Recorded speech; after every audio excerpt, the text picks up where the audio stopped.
Welcome back to the Ural Trucks Fila Africa Inland Off-Road Championship, round number 2, the Baberspan 250. With spectators getting ready for some jaw-dropping racing action, the question was, what lay ahead for the drivers? They knew the kind of terrain they were in for, but did they know exactly how wet it would be, how dry it would be, how dusty it would be, and firstly, how everyone would line up after the prologue? Someone had to draw first blood. We were going to wait and see who was going to be the man to open up the road.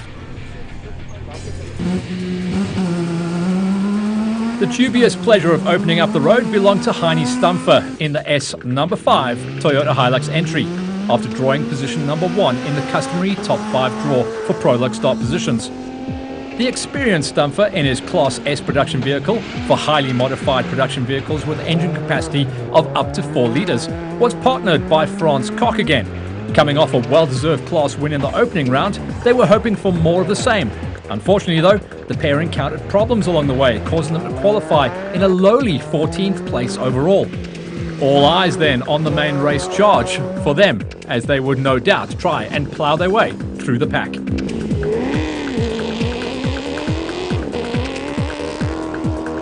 Ernst Roberts and Henry Kerner were off next in the FIA spec Nissan Navara, pushing the Nismo-powered 5.6-litre engine, Bucky, to its limits. Ernst and Henry competed in both the national and regional championships last season and continue to do so once more in 2020. Not having to open up the road as they had to at the first race of the season certainly played into their hands, as they posted, at this stage, the fastest qualifying time, putting them first on the road come the main race later on. Brothers Werner and Leon Mostert in the Class G side-by-side Can-Am Maverick are the defending class champions and were hoping to defend their number 1 plate again in 2020. Their season didn't start off well though, with a lowly 5th place at round number 1, but disaster struck at Baberspan, with broken suspension putting them out of the running as early as the prologue. Stompie Maynard and Adrian Roets started off the season well in the D11 Toyota Land Cruiser, winning Class D for the modified production vehicle's first time out at round number 1. They put their 4-litre V6 petrol engine to good use, putting the cruiser on pole position in the highly competitive Class Ds. Competing as a pairing for the first time in the Ural Trucks Fila Africa Inland Off-Road Championship, they are somewhat of an unknown quantity. Winning first time out at the Excelsior 250 certainly put the proverbial cat amongst the pigeons. Question is, could they clinch another victory here at Baberspan? Piloting the T16 Ford Ranger entry for the 2020 season is experienced championship-winning Yanni Visser with Donnie Moret of Fila Africa in the hot seat. Yanni switched from his faithful Class S Hilux to Class T for this season, not only switching brands but also now a higher class, with a Ranger powered by a Ford Mustang 5-litre V8 engine. Cobus Fourie and Philippe Leroux in the Bat Spec Zero powered by a 4-litre Nissan Navara motor certainly didn't lack speed.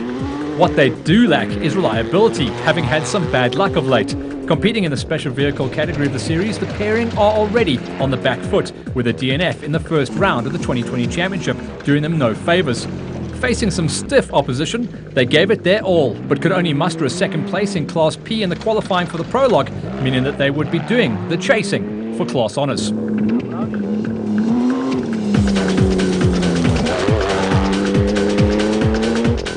Brothers Keith and Andrew McInerney started racing in Class B many years ago. Having achieved great success in the past in the 2-litre special vehicle class, they were now in a Bat Spec 2, also powered by a 4-litre Nissan Navara. The P4 green and white Bat certainly showed early promise, clinching a first-in-class starting position for the main race, which was due to start at 12 midday. Having missed out not entering round 1, they were looking to bag maximum points to aid their 2020 championship aspirations. Carrying the D1, defending champions Lawrence van Veek and Marnie Roux seemed to be doing the chasing this season. They were as determined as ever to do well. Losing is definitely not in their vocabulary. Running a Toyota Hilux with a V6 engine, which Lawrence has now been running for a few seasons, they have experience, reliability and speed on their side. Add in a sprinkling of luck and the scene is set for an epic battle at the sharp end of Class D.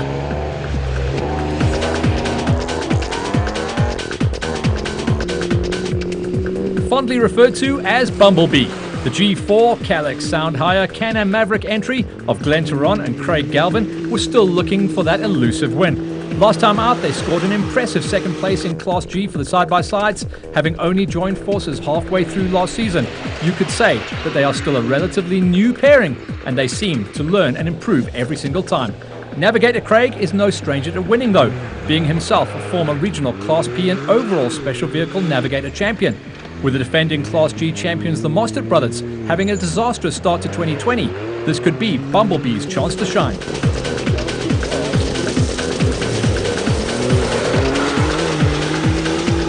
The G12 entry of LD Erasmus and Andre Gildenays was the lone Polaris taking the fight to the magnitude of the Can-Am Mavericks.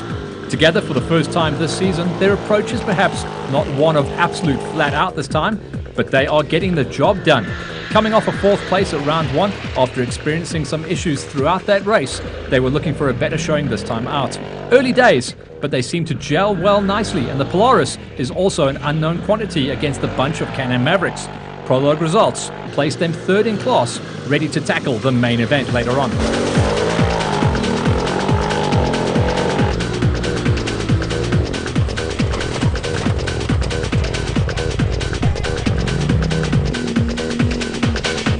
The D2 Propeller Center Toyota Land Cruiser entry of TIORC du Toit has last year's Class E champion driver Dirk Putter now in the navigation seat.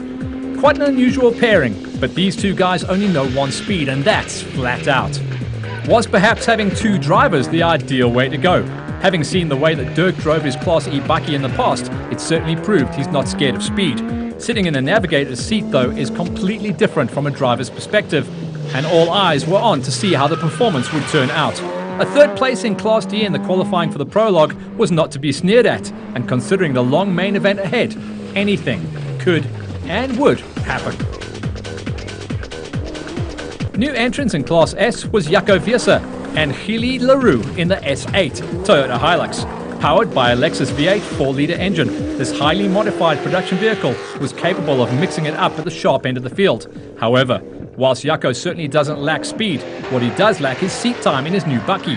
Add in the fact that this is also a new pairing, they just need time to settle it in and find the vehicle as well as each other. Things went reasonably well in the prologue, but with a slipping clutch towards the end of the qualifying section, they decided to withdraw from the main race, thereby not risking any further damage to the Hilux.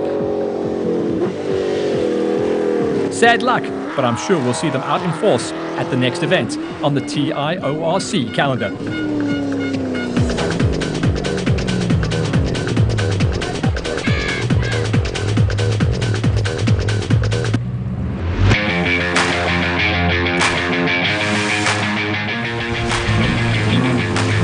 Join us after the break as we conclude the results of the prologue from Baberspan.